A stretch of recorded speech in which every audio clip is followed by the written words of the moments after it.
Hello and welcome to Devil's Advocate. There's no doubt that my guest today is the brightest star in the Bollywood firmament, but critics ask, is he really an actor? And others want to know, what are the causes that he feels passionate about? Those are the two big issues that I shall raise today with Shah Rukh Khan. Shah Rukh, let me start with a question that many people ask. Are you an actor or are you a star? I don't know myself. I'm just like the people who are asking. I have no idea what I do. I have a very simple logic for what I do. It's a job. I go out and I try to entertain as many people as possible. If there's an intelligent person doing an interview, then I try to give the spiel about acting. If there is a flippant journalist, like there are many nowadays, I would tell you I'm a star. I behave like a star. But as far as my work is concerned, I'm immensely dedicated. I think a lot about whatever I say. I've been doing it for 16 years. Think about what you say or what you do? What I do, what I say in dialogues, what I enact Can I physically. interrupt and tell you why I asked that question? People say that actors become the characters they play. They talk about people like Dustin Hoffman or Anthony Hopkins. Stars convert the characters they play into themselves. Do you convert each character into Shah Rukh? Yeah, So you're a star. yeah. Would you Unfortunately. No, but see, I don't like to deride the greatness of Dustin Hoffman or Anthony Hopkins or some other great actors who I think are great go actors. ahead and do it. Yeah, we can. I'm a star. But I truly believe, I mean, if you really do see their films, not lately, even for the last 5-10 years, and there's no justification for me being the way I am, I think there is a whole set of performance that is Dustin Hoffman, that is Anthony Hopkins, and then the character. So in other words, what I'm accusing you of is something that they do themselves as well. In other words, they stamp themselves on the road. See, I think it's, let me also tell you, I think this whole thought is a little old, that the actor immerses himself into the character and forgets himself. And let me say it blatantly, and I don't say it, I mean, there would be some really great actors in India who would say, no, this guy's saying it because he can't do it.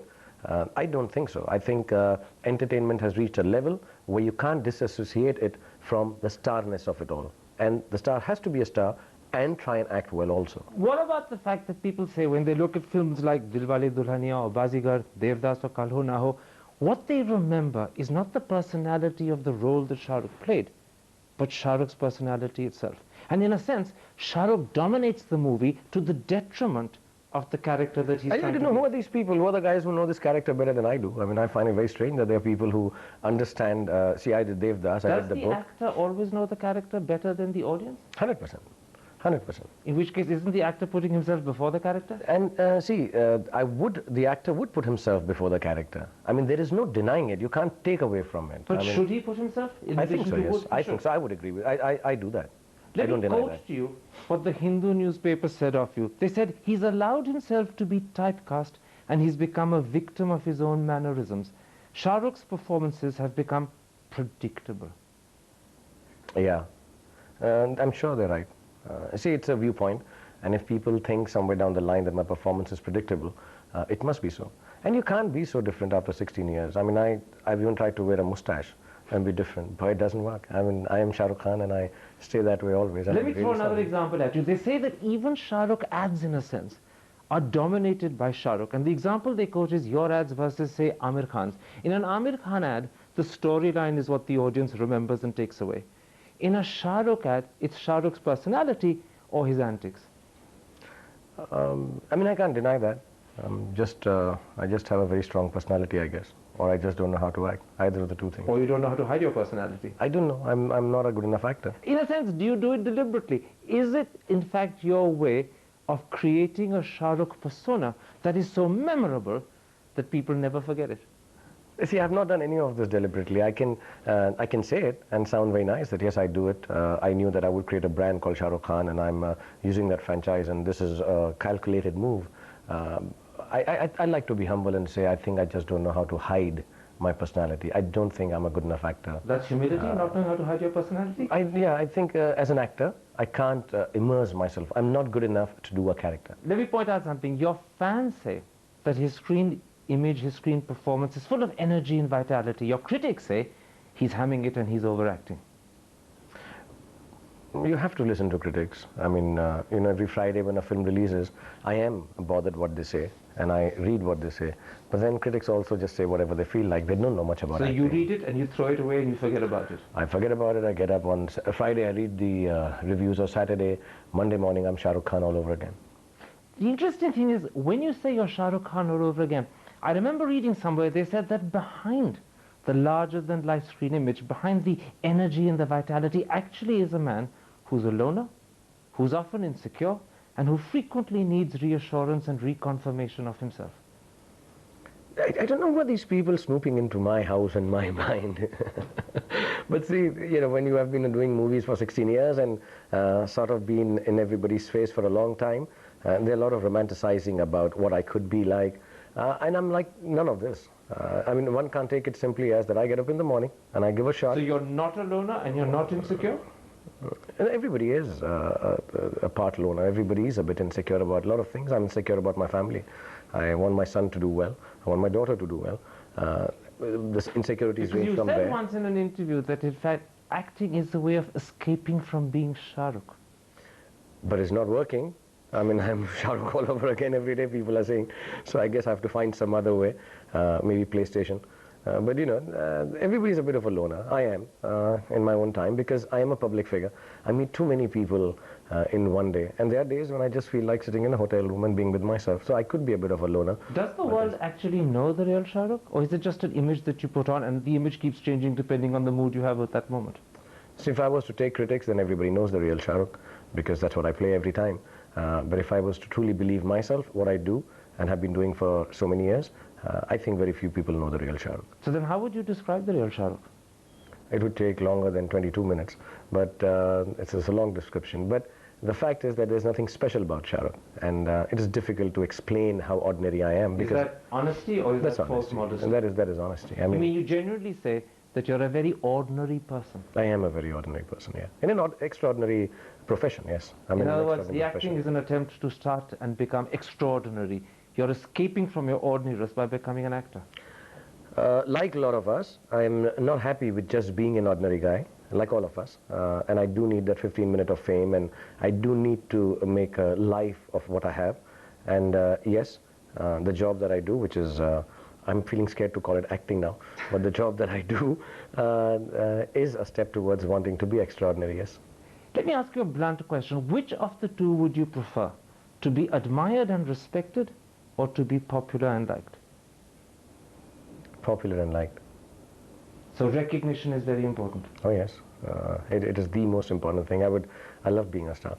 I don't even wear dark glasses to hide that fact. How important is it when your car stops at a red light and people outside recognize you without knowing that they actually knew you? Is it important for you that the guy on the road should smile and say hi? Oh, I would die if people didn't smile when they saw me on the road.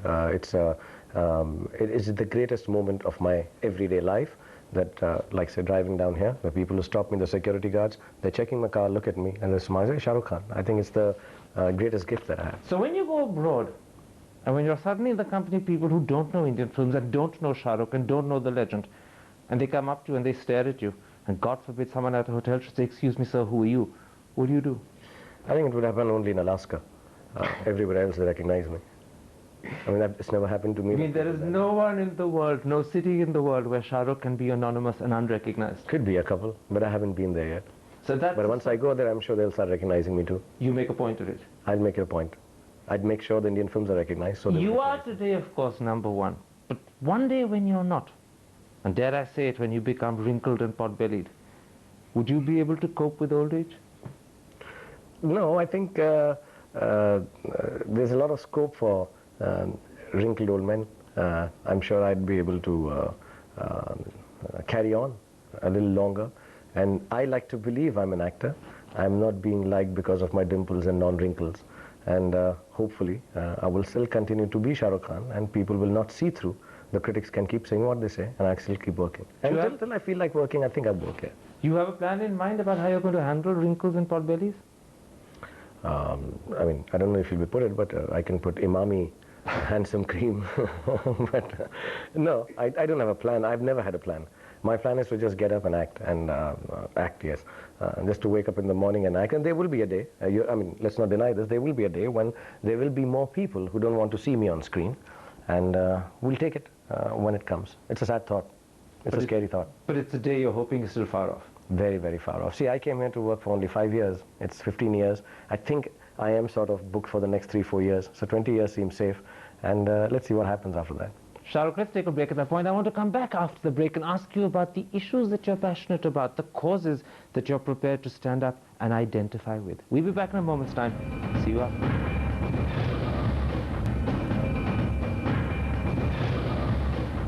Welcome back to Devil's Advocate and an interview with Shah Rukh Khan. Shah Rukh, should actors stand up and be identified with the causes that they champion, the issues that they believe in? In fact, should they use their popularity to promote them, or should an actor primarily be recognized for his acting talent and his on-screen performance?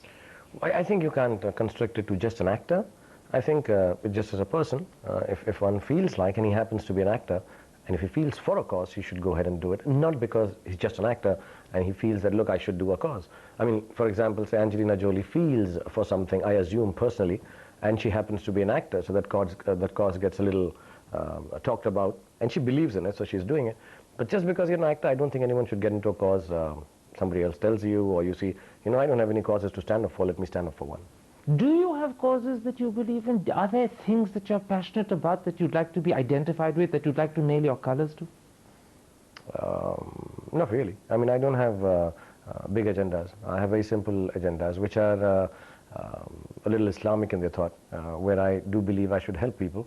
And I like to do it without making it a cause. I mean, you give a lot to charity, don't you? I do, but I don't like talking about it, or you know, making it, like a lot of people, my friends, or the people here, always tells me one should do photographs and stuff, and I meet some people, and I'm like anti all that. I don't believe in it. And it's a true thing that if I believe in a cause, I should do it silently and not use my persona as an actor to advocate that. You mentioned a moment ago that there are several causes which you described as Islamic, which you believe in, but you don't want to talk about them. Let me put it like this. You are clearly one of the most successful Muslims in the country, and undoubtedly perhaps the most popular. Do you feel a certain sense of moral commitment, responsibility for the Muslims in the country?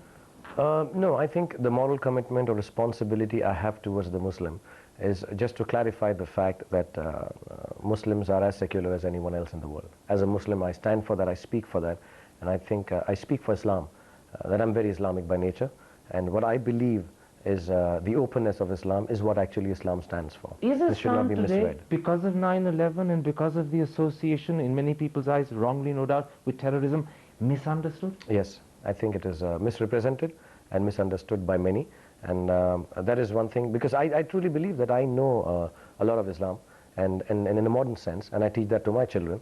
But the best part about it is the openness and the secularity that is attached to it, and it's misunderstood, and sometimes I think misused to make an easy statement that, you know, obviously the terrorist must be Islamic. I think that's wrong. Let's talk a little about Indian Muslims. Are they discriminated against? Do they face prejudice despite all the talk of Indian secularism that people are so proud of? No, I don't think so. I don't think so. I read an article where they said if we discount Amir, Salman and Shah Rukh, then the Muslims are prejudiced against and biased against in India. But I don't think so. I think nowhere, even when I wasn't a movie star, my father or my mother, I felt they were being discriminated, or they made me believe there was an issue that, you know, Muslims are treated badly. I think Muslims are as part of India as anybody else is. Let me put it like this. There's no doubt that Muslims are amongst the most poor, the least educated, the worst represented of communities in India. Is Indian politics being fair to them? I wouldn't be able to, you know, dole out statistics, but I'm sure as miserable and as poor and as wrongly portrayed Muslims are, I think there would be enough Hindus also, and enough Christians also. And I don't think we should equate the two, that just because you are Muslim and you are poor because you're Muslim. I think there is poverty in the country, and you will find people of enough religion being poor too.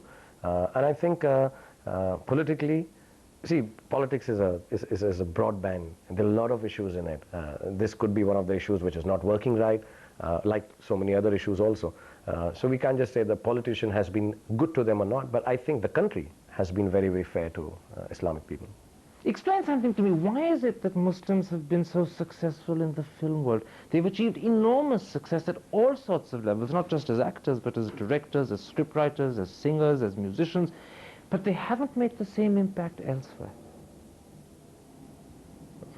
I don't know. I mean, that's really not true. Isn't our president Muslim? Am I right? Yes, but the manner in which, in fact, Muslims have educated made an man. impact. You see, I mean, I think we sort of